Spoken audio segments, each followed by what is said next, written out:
everybody. My name is Lily Zanotti, and I'm the Programs and Events Coordinator for the Worcester Regional Chamber of Commerce. Thank you for joining us this morning in our seminar series that is sponsored by TD Bank. We're very grateful for TD Bank and sponsoring our seminar series this year. At the beginning of all this COVID, some of them were in person, and we've been very grateful to turn it all virtual. So I welcome you this morning, and I'd like to welcome our TD Bank sponsor, which is Eric Torcano. He's the Commercial Banking RM and VP for TD Bank, and I'd like for Eric to come on. Here you go. Good morning, Lily. Good morning, everybody. Thank you for giving TD Bank the opportunity to sponsor this seminar series. It's really an honor to do this topic, especially during this COVID time that we're going to be working virtual, and in going forward, it's all going to be virtual, and it's a good topic for the bank to sponsor. And I will also like to say, TD Bank, we are open for business. All our stores are open from 8:30 to 4:30, just to put that out there. And as we know, TD Bank is a member of the TD Bank Group and a subsidiary of the Toronto Dominion Bank of Toronto, Canada, a top 10 financial service company in North America. We are traded on the New York and the Toronto Stock Exchange under the ticker sign TD. TD Bank, America's most convenient bank, is one of the 10th largest bank in US, actually the 8th largest bank by asset, over $400 billion, and with over 27,000 employees and deep rooted in our community, dating back 150 years ago. The bank offers a broad array of retail, small business, and commercial banking products and services to more than 9 million customers through its extensive network of approximately 1,301 convenient locations that are spread throughout the Northeast, Mid-Atlantic, Metro DC, the Carolinas, and Florida. In addition to the banking product, TD Bank and its subsidiaries offer customized private banking and wealth management services through the TD Wealth, and also vehicle financing and dealer commercial services through TD Auto Finance. We thank you for giving TD Bank the opportunity, and we'll look forward to doing this next year. Thank you so much. Thank you, Eric. The Chamber is very, very grateful for all the support that TD Bank, not only do they give us through the seminar series, but through many other events that the Chamber hosts throughout the year. So let's get right into our webinar that we're all here this morning for. At this point, I'd like to welcome our three panelists, which is Jennifer Rumbold. She's the VP Regional Operations Officer at TD Bank. I'd like to welcome Steve Lettery. He's the Account Manager for Cinchit. And Dr. Raymond Albert. He's a professor and the Director of the Cybersecurity Program at Assumption University. So welcome to our panelists, and thank you so much for taking the time this morning.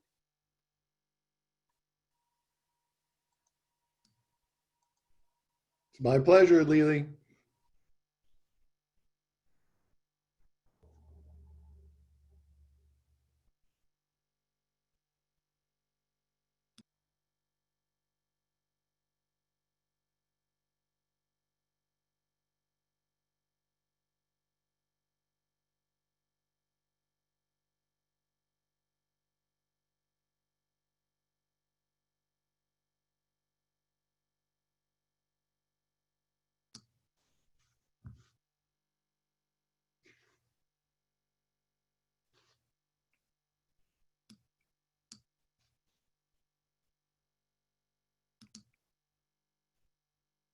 So good morning.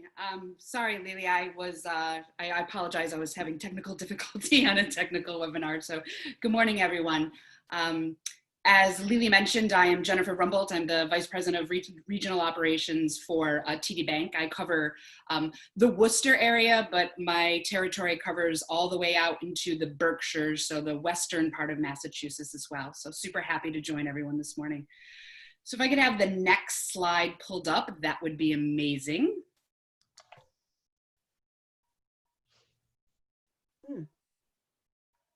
Sorry, Jen, for some reason I cannot move the next slide. So let me stop sharing my screen a minute and then let's get started again. Sure. I don't know what's happening here.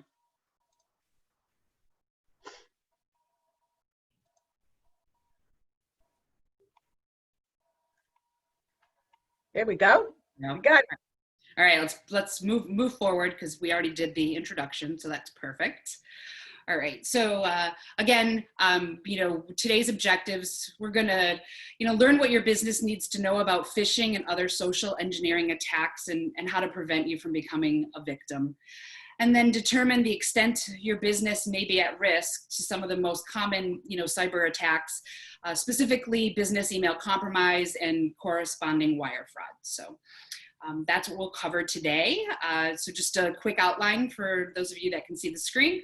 What is phishing and social engineering? What makes your business a target? And then hacker tools and techniques. And then we've got some resources to share with you at the end.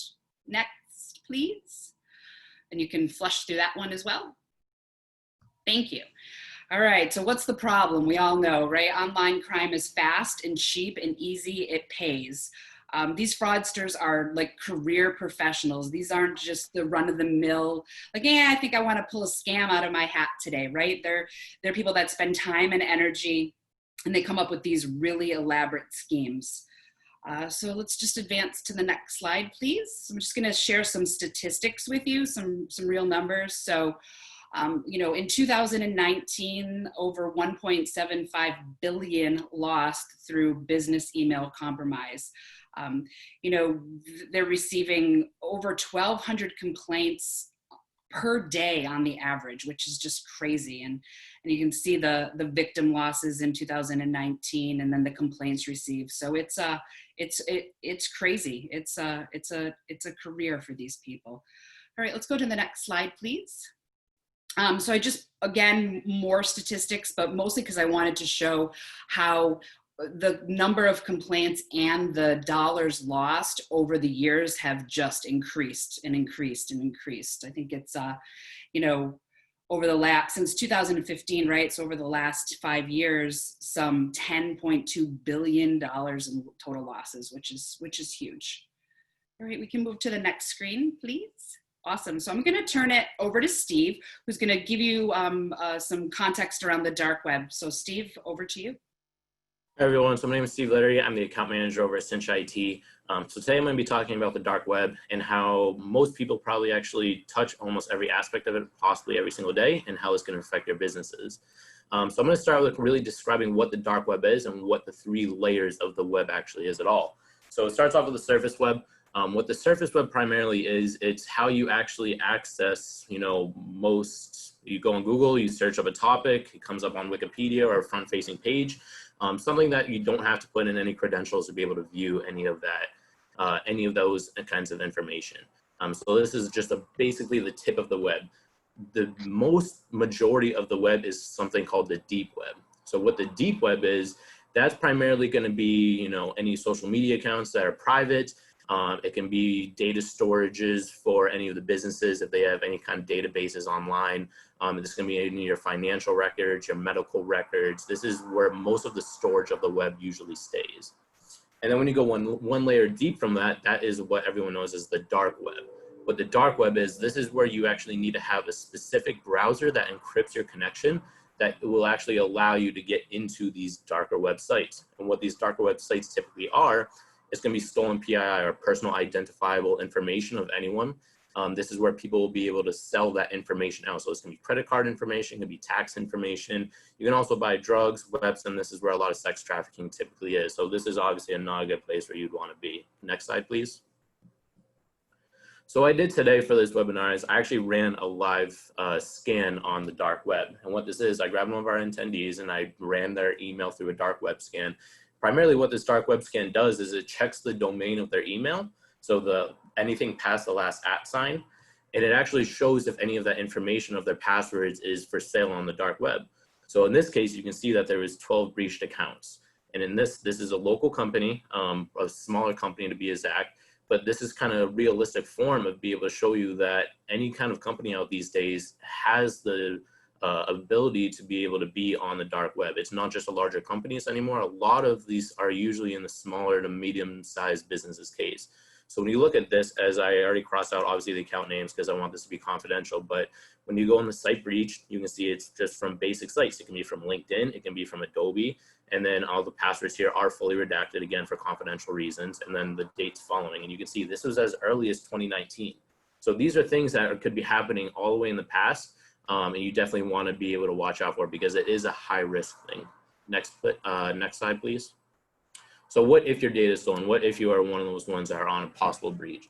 So what this could really mean for your business is this could actually be a larger breach than you think. This could allow them into your full email suite. This could be a potential to get you into your network. And what happens past that? It can be ransomware attacks. This could be a pretty big hit on your business past that as well, because this is the reputation on your business. And then from that, your clients could see that you're going to have a data breach because it is something that you do have to document down. And in this case too, your insurance will be going up and you will be facing the possible fact of possible lawsuits. Next slide, please. So how do you protect from yourself from this? So obviously you're going to want to change your passwords constantly. You're not going to have typically the same passwords on every other site. So always changing your passwords, and doing a step above that as well is being able to put multi-factor authentication on every single option you really do have available for you now, because usually a simple password really hasn't been cutting it on these kinds of days. And lastly, if you have an internal IT department, or if you're working with a managed IT service provider, or if you have that IT guy like myself, be sure to reach out to them and just tell them, hey, I want to be able to monitor my email on the dark web. I want to make sure that I'm completely safe. There's a lot of tools out there these days that constantly monitor for you and will constantly do scans to be able to watch out for that. And next slide.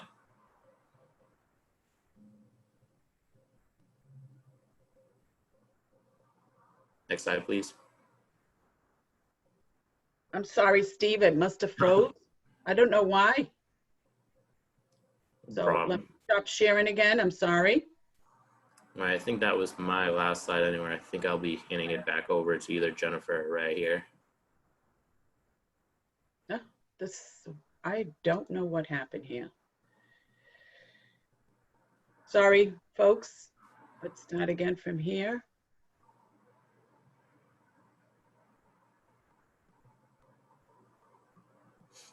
There we go. Sorry about that.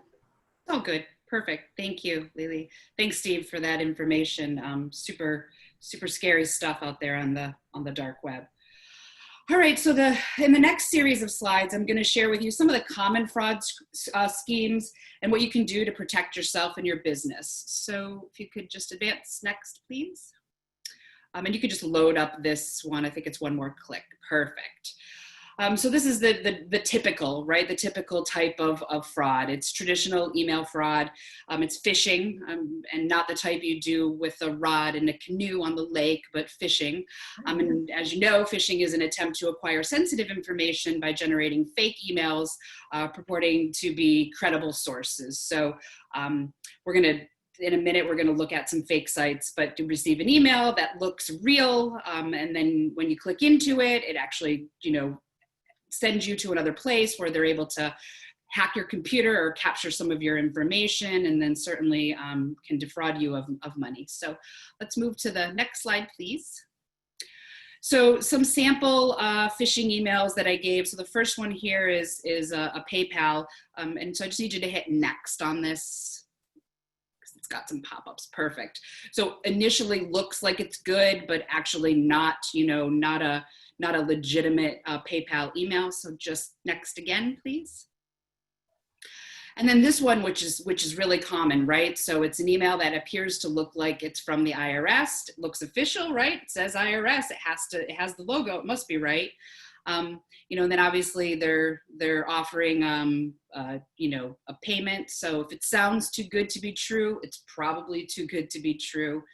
And then, if you hover over the link where it says to get started, it actually shows you the link that you would actually be taken to. So people don't typically hover over links, right? They're like, oh, it's the IRS, it must be real. Let's click on this. And then that's where the trouble starts. So move on to the next slide, please. All right. So just a little bit more on phishing, which are links to fictitious sites.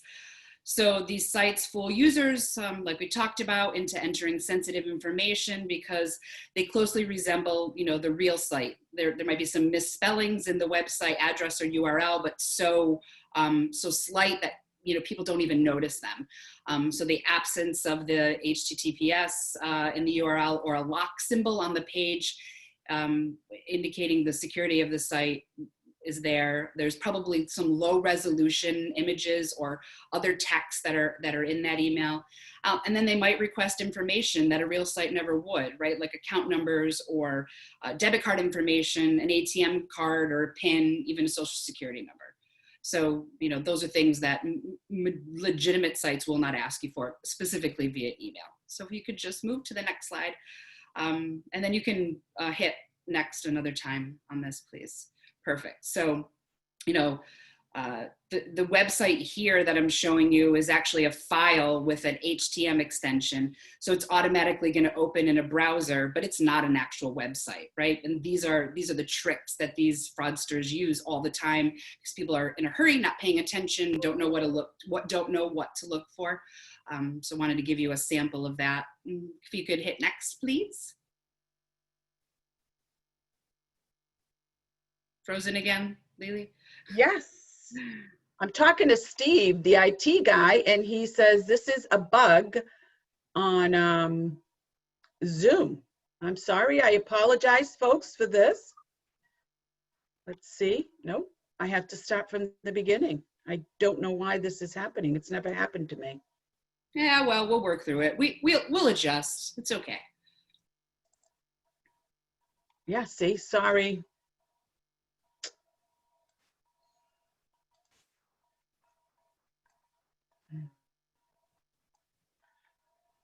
All right, perfect. There we go. Sorry. So if you could load it, if you could hit enter for me a couple. There you go. Perfect. That's perfect. So what I did show you is a legitimate site, which is our site, tdbank.com, and highlighted the locked icon, the presence of HTTPS, and that's a legitimate site. Just wanted to be able to give you a sample of what a legit site looks like and some of the common things to look for. So perfect. If you could go to next, please. Go ahead. And then fake site, right? So on look, it says tclbank.com, but if you look quick, it could appear to look like tdbank.com. There's no lock. There's the missing HTTPS. So just wanted to show you how easy it is to be fooled, because with a quick look, this could very much look like tdbank.com. Perfect. So next slide, please. All right, we're going to talk about malware attachments for a moment. So malware is short for malicious software. It's basically an umbrella term used to describe a variety of intrusive programs that are installed on a computer, typically without your knowledge or understanding. And obviously the intent there is disrupting the computer's performance or gathering some sensitive information of it. Some types of malware include, spyware, keylogging programs, computer viruses, worms, and many others that you probably have all heard before. This is typically, used by sophisticated criminal organizations with one goal in mind, which is to steal your money. As I mentioned before, these guys are top notch, right? These fraudsters know what they're doing. They've spent a lot of time in it and they make a career out of it. I often thought if I wanted to switch out of banking, I should become a fraudster because it seems to be some money in it. So, all right, next slide, please. And one more click on that one. Perfect. So what I want to, go over with you now is a common threat to businesses that, we see all the time, and that's known as business email compromise or BEC. And basically what happens is it starts when an email account of someone in your organization or even you is compromised or spoofed. So the fraudster uses that compromised email to steal money, typically with an unsuspecting employee who's fooled by it into submitting maybe a wire or a payment or transferring funds because they believe it's legitimate. Share a story with you. We had an instance not that long ago where, a company who uses a supplier, let's just call them ABC supplier for now, all the time, great relationship with them. Their email was hacked. So an email goes to one of our business customers and says like, oh, on your latest invoice, we've had some changes to the wire information. I'm going to send this to you now. We don't want to hold up your payment, your business and so forth, right? So that company then uses that wire information. That wire goes to a fraudster, companies out money, other companies out money. So it happens more often than not these days. It's actually scary. So let's just talk about the root cause of business email compromise and some examples. Customers may receive a fake email directing them to change the bank account information for a vendor or employee, like I just gave you the example of. Customers may receive a fake email from an executive directing an employee to send a payment to a new recipient, right? So someone in the company posing as, maybe the CEO sends an email to the person who typically does some transfers. They say it's urgent, it's quick, we need you to send this right away. I'm out of town, or I don't have the ability to call you. So because the unsuspecting employee wants to comply, right? They're quick to send the money, and typically it goes to the fraudster. Then we have kind of the man in the middle scenario where the fraudster is able to obtain a user ID and password information from a user in an organization, and then they take over that account right on the customer's system. Typically, wire is the most common type of business email compromise. We've seen some, ACH and check fraud as well, but wire is definitely the one that happens the most.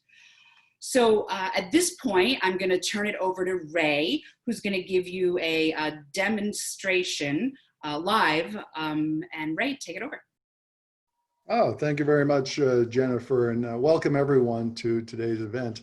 What I've done is I've prepared a brief demo, and the goal of this demo is to show you how you can use very basic, freely available tools on the internet to conduct such a authentication credential stealing attack. And of course, as we just heard from Jennifer, once a evildoer, a hacker, has access to, let's say, email credentials, what they'll typically do is they'll log in to your email account without changing anything, just monitor.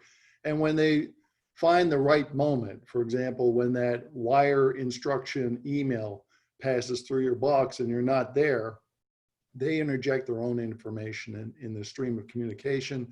The money's transferred, and it's quickly, of course, withdrawn.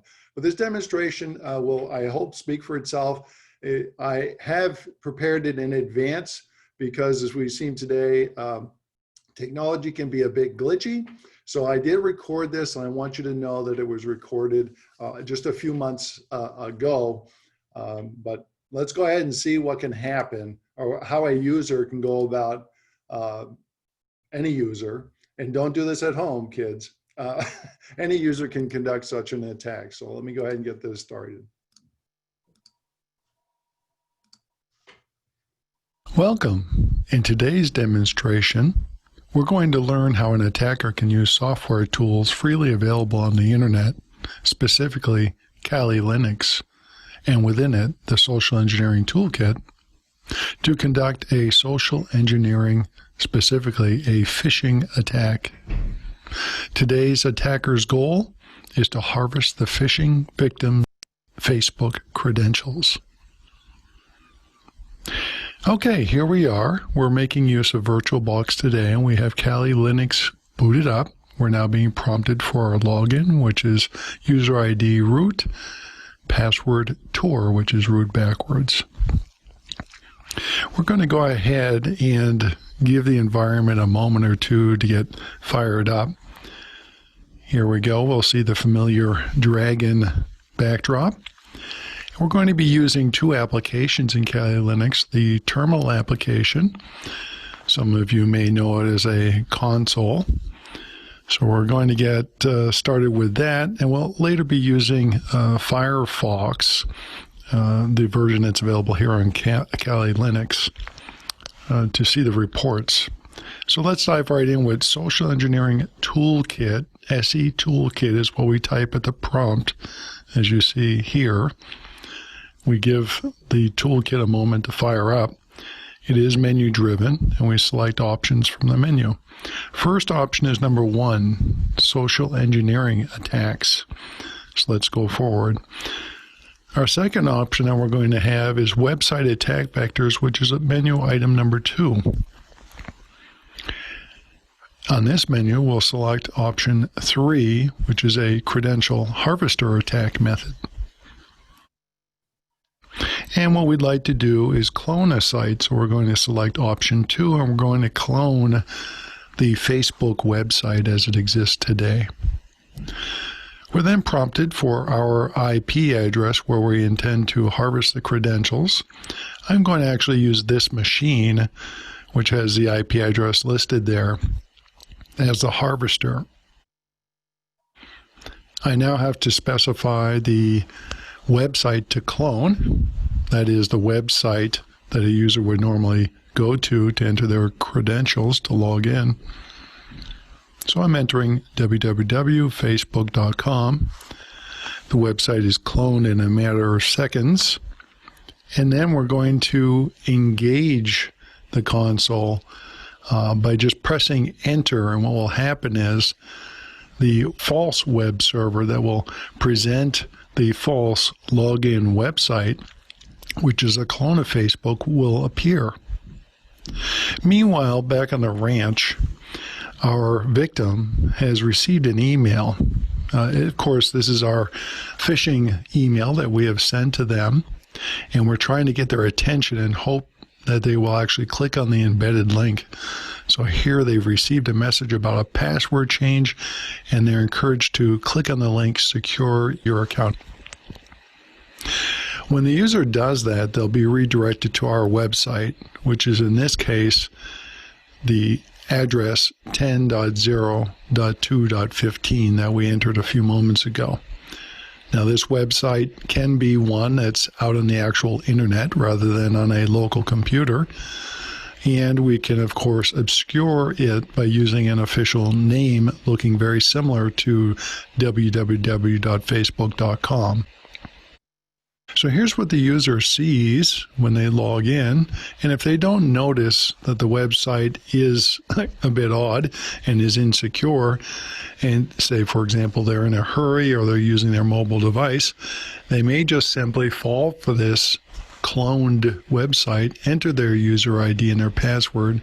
In this case, you can see my user ID and my secret password are being used just for this demonstration. When the user clicks on login, we'll notice back at the console where we have our fake web server operating that it is collecting some information there in the background. The user is prompted, "Oh, do you wish to save your username and password?" They don't, and they're redirected to the actual Facebook page.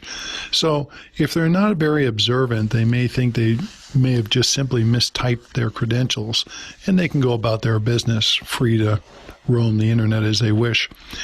Meanwhile, back in the console, we're ready to now discontinue our fake website or fraudulent website and generate a report. So we do that by pressing Control and C at the same time. That will cause the Social Engineering Toolkit to generate a report. It's a report that we can actually view using any web browser. So since we have Firefox open, we might as well go ahead and use it. To gain access to the report, we just simply type in the address of the local file. In this case, it's shown here as root.set reports. That's where the reports, and actually if there are many, they would be listed there. But today, we should only see the one. And there it is.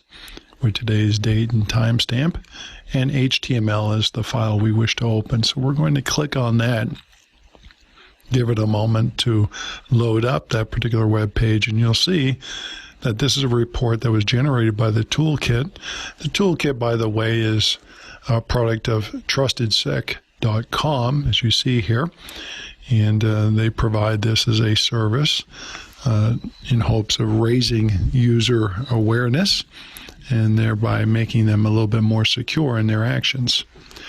As I scan through this report, I'm going to look for anything that appears to be a username or a password.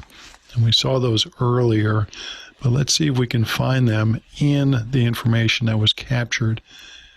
If we look very carefully, I know it's hard to see in the tiny print here, but you'll see email is my user ID, and pass, short for password, is my secret password. Thus, we've captured the user's credentials. And again, if they weren't observant about the fact that they were visiting a fraudulent website, then they probably would have entered their real credentials. We would now have them, and we would just go about our business, as would the user, thinking that the email they received can be simply disregarded, as they were able to log in using their unchanged credentials. That's it for today. Take care. Okay, so there you have it, a very quick run through of a commonly used tool by hackers to obtain user credentials. And in the event you're wondering, well, how many people honestly, allow or use their same credentials across different websites, you'll find out that studies have shown that upwards of 83% of people actually do that, people in your organization perhaps. So that would be part of a campaign to educate them never ever to, of course, do that, because hackers are very vigilant.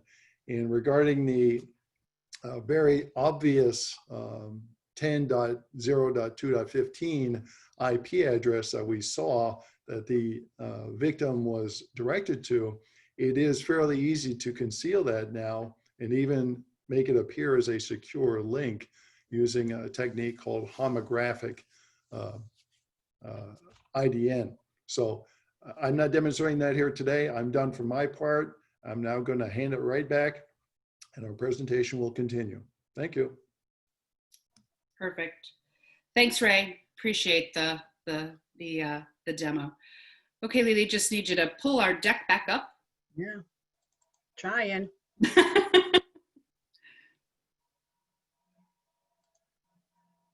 There we go. Perfect. So just hit enter for me a couple times. Perfect. One more time. Awesome. So yeah, we talked a lot about some, typical types of schemes and things you should look for. So this is just a reminder to protect yourself, right?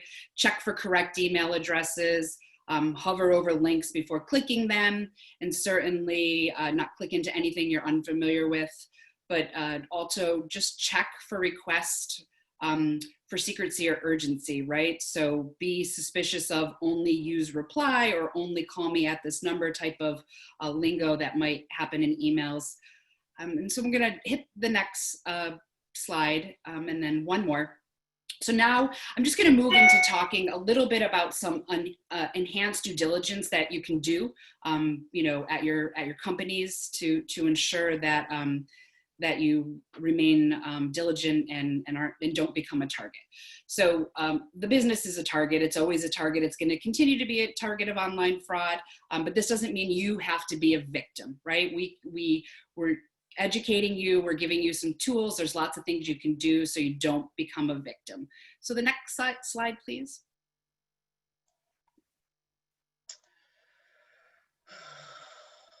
Very frustrating. It is, but it's good. Nope.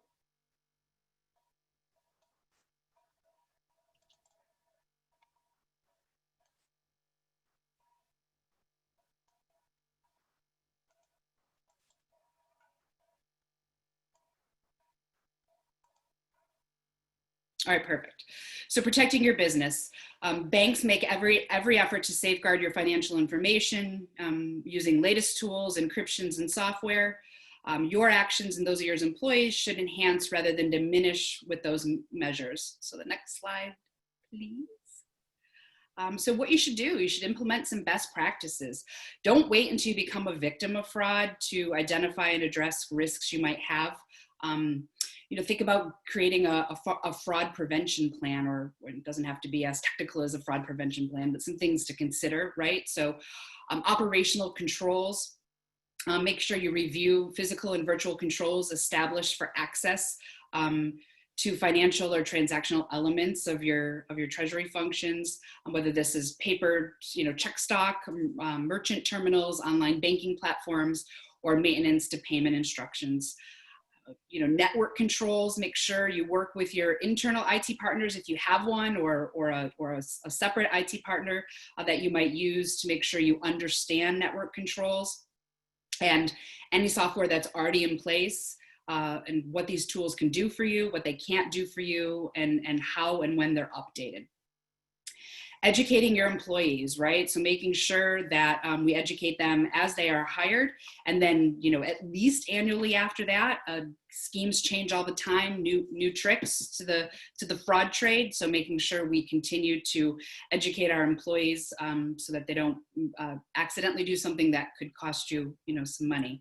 And then trusted advisors, engage some trusted advisors to help you learn more, whether that's your banker, someone in your IT field, a business professional that you have a relationship with, someone that you make sure you stay up to date with and in contact with, so that you're protecting your business. Next slide, please. So operational controls, right? Making sure you have well-defined operational controls to protect your company's assets by preventing actions or situations that could result in loss for you. So recognize best practices that I threw out there, daily review of bank accounts and transactions online. This way, if you notice something, you can get on top of it right away. Daily reconcilements and approvals, access to online banking and functions, making sure you're changing passwords and keeping those safe and up to date. Security of your paper check stock. So if you're using paper check stock, making sure you're using the most secure ones that are branded with that. And then, some companies even consider a fraud protection service such as a positive pay, which is for ACH and check transactions. And for those of you that don't know, positive pay is, a feature that's added to your account where you submit a file saying, these are the things that we've said are right and we're going to pay. And then if something comes up, it actually kicks you back an email and says, hey, there's a check presented for, $3,000 to, ABC company. Did you authorize that? And you have the ability to say, no, it wasn't authorized, and that way it won't get paid. All right, next slide, please. So network controls, understanding, what you're using for antivirus, malware detection, encryption, and other tools is crucial in safeguarding, your business against unauthorized access. So, ask yourself these questions, right? What software or tools are in place today? And what do they protect against? And what don't they protect you against? And how do these particular applications you might be using stay up to date? And do your employees know what they should do if they open an email attachment that they shouldn't have? Because sometimes it happens, right? They'll just open the email and be like, oh, I shouldn't have clicked on that. What do you have in place if that happens? So next slide, please. And, as I mentioned before, employee education. You're the best defense, right? Making sure that your employees are educated and have all of the information they need to protect the company's assets, right? So whether that's, new hire training, annual training, ongoing coaching and support around fraud prevention, documented procedures for job duties, and an escalation process or procedure for if something goes wrong so that you can get a handle on it quickly versus trying to chase afterwards. So next slide, please. And as I mentioned, trusted advisors, right? Making sure you seek guidance and information from them, partners, vendors, law enforcement agencies. Stay engaged and make sure you leverage the resources available to help you protect your business. So next slide. So I threw in here some 10 tips for securing information, recognizing that you are a target, making sure you slow down and stop and think before you click on links, and when in doubt, open a web browser and manually type the web address versus clicking that link. It starts at home, right? Even our home computers, keeping it up to date on the updated applications and upgrades and antivirus things. Turn on a two-factor authentication for your personal email accounts if you have that ability. Use different email addresses for account importance, so not everything is in one email. That way, if one's compromised, not everything is compromised. Lock down on your social media, making sure you're doing your due diligence as it relates to that. Always review your security settings to make sure that they're all up to date and current.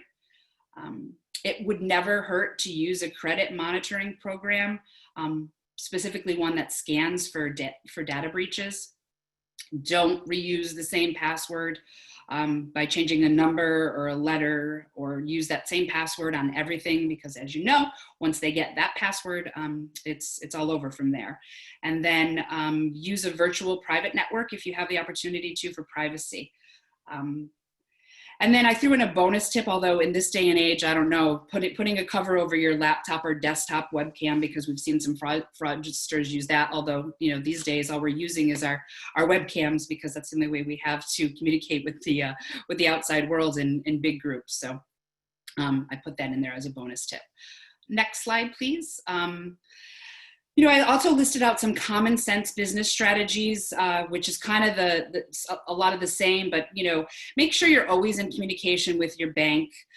Think about considering separate accounts for different payment types and purposes. As I mentioned before, increasing frequency of reconciling those accounts. Strengthen your internal procedures. Utilize the two-factor authentication. Create unique authentication for administrators. So if other people are logging in, make sure theirs is different than everyone else's. Think about requiring a dual control. Explore using one particular computer for making payments.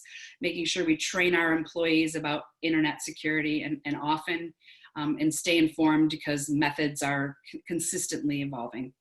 And obviously, having internal IT or hiring an IT technician or firm to ensure you're best protected is a plus.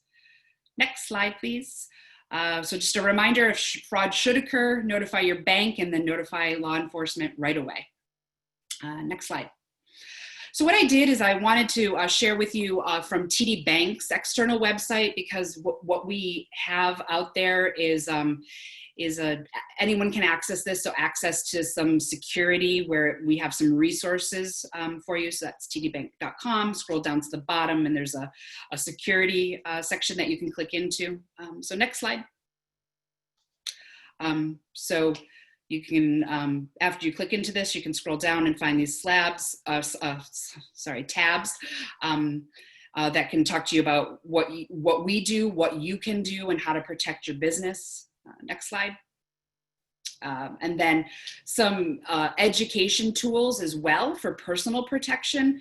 So you can find out, more and get more education and information for yourselves and for your employees, or even your family for that matter. Next slide. And then we have a space for business as well. And that's available to everyone, not just TD Bank customers. So next slide. And those are just some additional resources that I wanted to throw in there, so you know that they're out there and you have the ability to access them. All right, next slide. And then I'm not going to read through these, but in this slide, and so obviously it's recorded, you'll have access to it, and I could ask Lily if we're going to share some of this stuff, so you can just page through some of these, but just listed some helpful resources that you can have at your fingertips to be able to continue to support you in your protecting your business against fraud. So next slide. These are just all resources we listed. Next slide. And then again, if fraud should occur, I can't remind you enough, please notify your bank and notify law enforcement. And then next. Perfect. So Lily, I'm going to turn it back to you. Thank you. Okay, well, thank you to our presenters. We do have the chat box open. This is the information if you would like to reach out to our presenters, Ray and Steve and Jennifer. Thank you. So if you have any questions for our presenters, please add them to the chat box below and we can get through some of the questions. So if Ray, Steve, and Jen come back on.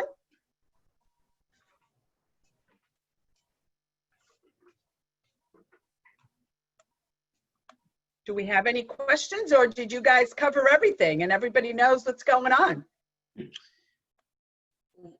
This is Virginia here. So I'm going to read a question from Sharon Williams here at the Chamber. And she writes, I notice sometimes that an email is a screenshot rather than a live HTML. Clearly that's a phishing scheme, right? Absolutely. Yeah. Okay. The only thing, I agree with that, but the only thing I would say is, believe it or not, sometimes an image is more secure than a live HTML document in your email, which contains links and other potential nasty stuff. So I think generally treat everything with high level of suspicion, unfortunately. Good point. Good point. Oh, it's better to be safe than sorry, right, Ray? Next question is also from Sharon Williams. Is the Apple tool Keychain safe to use for password storage? I'm not sure who wants to take that. It was when Ray, I believe, was presenting. So I don't know if we want to start with him. Sure. I would say everything is relative, you know. It's safe until someone demonstrates proof of concept that you can circumvent the security. But generally speaking, Apple, I think, spends tremendous resources in securing their products, and that includes the software that they have on their products. Yeah, so I would say generally speaking, it is safe to use that. I think a related question is it a wise idea to, as you visit websites, as you access email, et cetera, is it wise to save your password as you're logging in into your browser? And that I would discourage for sure, because then anyone who has access to your computer, and this has happened, children have gone onto their parents' computer and they've ordered stuff. They don't need to know the password because it was saved in the browser session. So they just click on the whatever storefront it is, and they order their favorite whatever, and it comes in the mail. Then they deal with the consequences later. It's true. To touch on that as well, I would say with the keychain, it's definitely important to be proactive about it and go in there and change your passwords occasionally. Obviously, you don't want to leave the same passwords in there for so long. And then being able to add on any other extra layer of security, such as multi-factor or any of those other layers that goes on top of that password that you use to log in. Jennifer, do you have anything to add on that? No, completely agree. Completely agree. I think always updating passwords and being safe. And to your point, Ray, I've seen so many parents whose kids have, bought video games, spent money on video games and so forth. So it's definitely a good call out there. Okay, we do have another one from Miss Sharon Williams, our techie here at the Chamber. How well does the fingerprint tool on the Apple keypad work? I would say good. It's biometrical. That's the right word. But it reads your fingerprint, and of course I haven't really looked into ways that it's a way to get around that. Like, I use it on my own personal phone.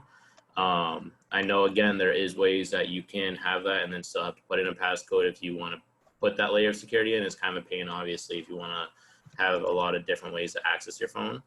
But I would say it's secure. I would just simply add that it really, back to Steve's point that he made earlier, and Jennifer as well, is the more factors that are involved, whether they're biometric or something that you memorize or a passphrase, for example, the more factors that are involved, the greater the number of security fences you're establishing between your account and the hacker. So whether it's fingerprint, passwords, authentication tokens that are physical, et cetera, there are many different ways. And the more of these that you use in unison together, the higher the level of security you will have. I would never rely on a single device. Biometric devices have been, there's been many demonstrations of how easily they're foiled. I recall many years ago, maybe the person who was asking the question may recall there was a television series called The Mythbusters, and they demonstrated how you could foil a fingerprint door lock very easily by doing nothing more than just breathing on it, pretty much. And what it causes to happen, well, I won't get into scientific aspects of it. Just understand that every single approach can be foiled. So the more approaches you put together in unison, the higher the level of security you'll have. Jennifer, did you have, I forgot who started with that. Jen, did you have anything to add for that No, question? I completely agree with both Ray's and Steve's thoughts. I do have a question. Just for my personal laptop, every time I have updates, I make it something that pops up and says, your malware needs to be updated. And sometimes I'm not sure if that's from a secure site. How would I know to say, okay, I trust that site? Is there a specific place that I can go? Because sometimes people are like, no, just X out of that, Virginia, it's not real. So if I get something that says malware update, click here. And I'm not even in my email, I'm just kind of updating my computer. Steve, you want to take that? I was trying to understand the question a little bit more. So when you say that you're seeing that you need to update your malware, are you on a website, or is it like your antivirus that's prompting that? Yeah, my antivirus that's prompting it. Would I trust it? Because sometimes I'm like, I didn't even buy that. It's just coming up, and some people will be like, X out of that. That's not McAfee, or that's not what you use. So Absolutely, then yeah. So that's not secure obviously if it's not a software that you personally went out and bought. If it's randomly popping up on your screen saying that you didn't update it, that's definitely a form of malware that's trying to be advertised on your computer to get basically information from you. So it can be trying to get your credit card number, it can be trying to get your personal information. But that's definitely one of the most important things. Like typically with a lot of softwares on computers, it's almost like a phishing attempt. It will prompt you again, trying to push either antivirus, it could be pushing, Microsoft Office. And if that's something you've never gone out and personally tried to purchase before or provided to you from your organization, it's a form of malware. thank you. The one thing I would offer on that is if you ever have a file on your computer, for example, this what's claiming to be malware protection that needs to be updated, there is a website that you can submit suspicious files to. It's called virustotal.com. It's all one big word, virustotal.com, and you can upload any file you feel is suspicious, whether it's a document you receive from someone who you're not quite sure you recognize, or whatever the case may be. Could be an application like this suspicious malware program you're talking about. Just go to virustotal.com, upload it there, and it will scan it using all of the commonly available virus and malware protection software that's out there, and it will give you a report of which products tell you whether or not it's a virus or not. I would agree with Steve. I think it's very suspicious sounding to me. Thank you.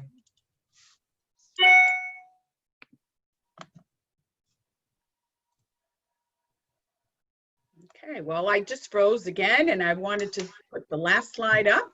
And I just want to thank our presenters. Again, my name's Lily Zanotti, and I am with the Worcester Regional Chamber of Commerce, the Programs and Events. And I just want to thank everybody that participated today. I think we are walking away with a lot of knowledge here.